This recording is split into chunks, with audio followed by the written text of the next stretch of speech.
Siguro na sa totoong buhay pa din yung ganda-ganda lang. Si Jill. Yun! Ano nga yung pangalan ng ka-org natin dati? Yung mabaho yung bibig? Si Oliver? Hindi. Naalala mo yung birthday niya. Ako yung may dala ng cake niya. Tapos pag-blow niya ng candle, naamoy ko talaga. Tapos sabi ko, alam ko yung winish mo, mouthwash. Si Michael? Yun! Friend, ba't ang pangit na ugali mo pag may nakakalimutan ka? Ay, Mare, mga anak ko nga pala. Mag-hello Hello. kayo sa Tita Virginia. Ang ganda naman nila. Siguro yung nakapula yung ate, no? Hala, paano niyo po nalaman? Usually kasi kung sino yung pandak sa magkakapatid, siya yung mas matanda. Ay, oo nga, siya nga yung pinakamaliit sa kanila. Ganon din sa pamilya ko. Mas matangkad ka sa ate mo. Hala ate, pandak ka daw. Narinig ko. Pero ako yung pinakamatangkad sa kanila. Hi, Be. Invite sana kita sa binyag ng anak ko this weekend. Ha? Ba't niya ako i-invite? Ang tagal na namin hindi nag-uusap. Tsaka weekend, pahinga ko yun. Ay, hindi ko na lang isisin yung message para kunwari hindi. Oh my God! Oh my God! Na-open ko yung message. Ano sasabihin ko? Oh, Waki naman. Oh, mga ninong-ninang. Closer kay mami at saka daddy. Okay? Waki ha? 1, 2, 3. Waki! Oh, ayun.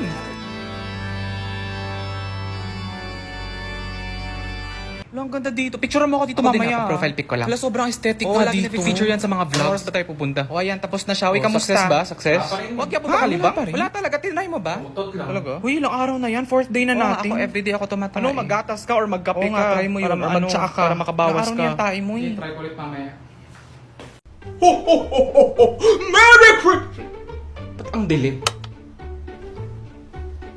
Ay, saan taan dito ka pala? Anong klaseng bahay ito? Walang decorations, walang pailaw. Ano? Hindi na ba ako importante sa inyo? Galit ka ba? Oh, ba't nakapantulog ka na? Oh, 10:30 pa lang ah. Alas 12 yung Pasko. Ah, hindi. Nagsimba naman kami kanina as a family. Tapos nag-alarm kami lahat ng 12 para batiin yung each other. Ano ba yan?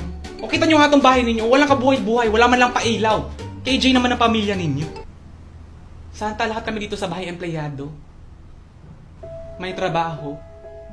Araw-araw kami gumigising at buong araw kami nakatapat sa laptop na dextrose kasi yun lang naman yung kaibigay ng kumpanya. Uuwi pa kami sa kasagsagan ng traffic. Pagdating ng bahay, pagod na kaming lahat pero kailangan pa rin namin magluto, kumain, maghugas ng plato, pamalansya ng uniformeng gagamitin namin kinabukasan kasi wala naman kaming katulong. Buong taon di kami nakikipagplastikan sa mga workmates namin chismosa. Idagdag mo pa ang mga boss na laging wala sa office pero kung makautos wagas. Tapos finally, pwede kami magpahinga ng 1 linggo kasi Christmas break. The only 1 week na pwede kami mag-relax. Tapos gusto mo kami mag-decorate ng bahay? Ang seryoso mo naman. Gusto ko lang naman masaya yung Pasko ninyo. Kasi nung bata ka pa, pag nabisita naman ako, tuwang-tuwa ka. Masaya naman kami lahat as a family. Ba't pala desisyon ka? Oh, bukas magcha-charity work kami. Oh, regalo. Ang usapan namin lahat this year is ang regalo namin sa isa't isa is kukuha kami ng insurance sa Sun Life. Ay, wala, parang bonggang regalo nga yun. Oo naman, because the best thing that we can give to our loved ones will be security and peace of mind. That no matter what happens to us, kahit magkaroon ng emergency, dapat wala tayong wino-worry. Oo nga, no, kung iisipin mo, parang magandang pangregalo nga siya sa self. Kasi habang tumatagal, mas nagiging importante siya sa'yo. True! Because getting yourself an insurance is a gift to yourself and in the future, a gift to your loved ones as well. It's a gift that keeps on giving. Kaya naman, para sa mga nagmamahal dyan, or para sa inyong malalamig ang Pasko, call Sun Life and meet your partner in life now! Oh, adulting ka na talaga, Chani. Nakaka-proud. Oh, okay ka na. Hindi ka nagalit na wala kaming decoration sa bahay. Ay, hindi na. Nadalala ako kanina. Sorry. At saka alam mo ba, parang sobrang affected ka. Hindi mo naman birthday. Ha? Hindi ka ba nakokonsensya na sobrang pabida ka tapos hindi mo naman birthday? Ano? Hindi ko naman birthday. Ba't ako pabida? Hello, ano na? Never na nagkita? Oo nga eh, kailan ka ba pwede? Ngayon, available ako ngayon. Puntahan mo ako, tara. Hindi ako pwede ngayon, next week na lang. Hindi ako pwede next week. Ano ba eh. yan? Yung what if week after Next that? week after, hindi ako pwede. At never na nga silang nagkita. The end.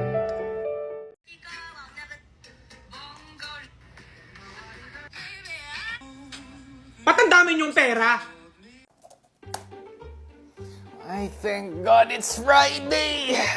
Hoy, kung makapuri ka naman sa akin. Pero thank you, Lods. Ano ka ba? Ako lang to. Wow, ang humble mo naman. Dapat nga thank God it's Sunday. Kasi araw ni Lord yung Sunday, hindi Friday. Uy, wait lang. Baka nakakalimutan nyo na may Holy Saturday din naman. At saka weekend ako, no? So ako talaga yung best day of the week. Excuse me, nasa akin yung Palm Sunday. Nasa akin ang Black Saturday. Tumigil kayo, nasa akin yung Ash Wednesday. Nasa akin rin yung Easter Sunday. Ay, nasa akin yung Monday Thursday.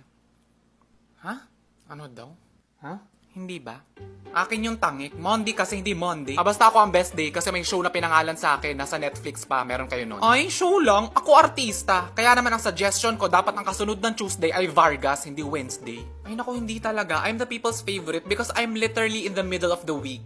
Gitna yun in Tagalog. And everybody wants to be in the center. Alam mo, pabibo ka talaga. Gaya ng letter D mo sa Wednesday. Oo nga, no? Ikaw na nga yung pinakamahaba spell, nagdagdag ka pa ng useless letter. Silent D kasi yun, mga uneducated. Hello?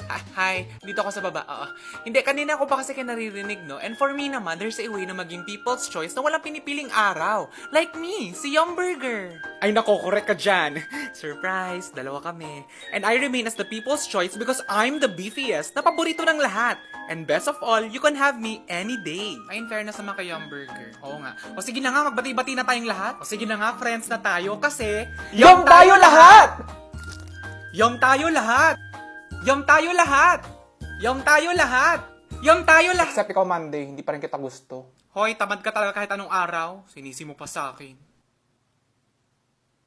Sorry po talaga ma'am, hindi kasi namin na-check agad sa kitchen eh. Kanina pa kami nag-iintay sa chop suey, tas wala pala. Oh, tas wala rin tortang talong. Lahat na lang wala. Magsarado na kayo. Available naman po yung crispy kangkong. Kaya ayoko nga ng gulay na piniprito. Sorry po. Kitang gutom na ako kasi nag-Herbalife lang ako kanina. Paalala lang sana sa mga tao dito sa GC na ako maka-joke sa akin para bang mag-BFF kami. Huwag ako ante, 7-Eleven tayo. Never tayong close. Yun lang. Kung hindi masyado mahal yung orderin ha, especially kung kaya ko lang lutuin sa bahay. Noted na. Manaman kasi, kanina pa ako tumatawag sa'yo, tapos hindi mo sinasagot Sorry yung na, phone. nasa bag ko kasi tas naka-silent. O, edi tapon mo na lang yan kung lagi nasa bag mo. Kasi grabe naman siya makipag-usap sa nanay niya, parang kaedad niya lang. Oo, bastos. Subukan niyo akong kausapin ng ganyan. Kung gusto niyo ma-discover na hindi niyo kailangan mag-book ng flight para lumipad. Alas yun Kasi naman. triggered naman. Hindi namin kayang gawin sa yun, man. Oo nga ma, hindi namin kayang gawin sa yun mo. Masyado pa kaming bata para sa makabilang buhay. Correct. At saka paano yung lipad? Paano yung lipad na yan? Kaya ganyan. Ganito, ganyan.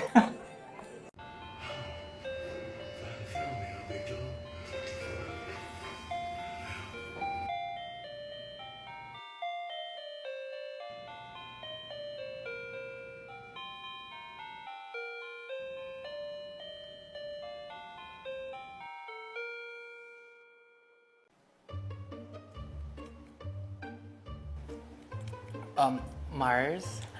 Hindi kasi naisip ko lang, no, na, di ba, aside from this one, ha, matagal ka na kasi hindi nagbibigay ng regalo sa mga inaanak mo tuwing Pasko. So, naisip ko lang, sobrang funny nito, as in talaga, basta, naisip ko lang na, what if ipunin na lang natin lahat ng regalo na hindi mo nabigay, tapos, ikaw na lang mag-sponsor sa cellphone ni Lovely. Kasi luma na yung kanya, eh. Tapos kay Junior naman, laptop. Kasi inaanak. Oo, inaanak. Ako yung ina? Hindi. Oh, mga anak ko ba? Hindi rin. Oh, so bakit ako? Hindi, thank you dito sa Jollibee, ha? Oo, I'm just kidding. I'm just jolly joking. Jolly joking?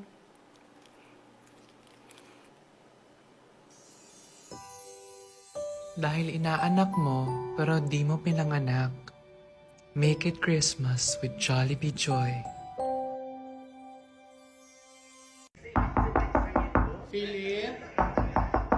Philip, andito kami sa labas. Isusurprise ka sana namin. Ako walang tao. Hindi na yung TV. Philip? Sibuyas! Hi. Bibili ka sibuyas? Hindi, sorry. May nagpapatanong lang kung kailan daw magmumura yung mga sibuyas. Thank you. Okay na. Okay, bye. Thank you. Oh my God, finalo ako ni Miss Lani Misalucha! Okay lang ba kung bukas na lang kita fa-following? So ayun, ikaw, anong gusto mo sabihin? Hindi, wala na. Nag-usap naman na tayo in person. Sigurado ka ba may gusto ka pang sabihin? Hindi, wala na. Okay na talaga. O at least napag-usapan natin, di ba, ng personal. Correct. Hindi kasi para for me, hindi ka kasi nag-iingat sa mga sinasabi mo. Tapos sa harap pa talaga ng maraming tao. Tapos sobrang napahiya ako dun. Ang akin lang naman, alam mo namang insecurity ko yun, so sana hindi mo ginagawa ang punchline sa mga jokes mo. Eh, ikaw naman yung nauna, at saka Tsaka masyado din personal yung mga jokes mo sa amin para pag kami hindi pwede. Ano yun?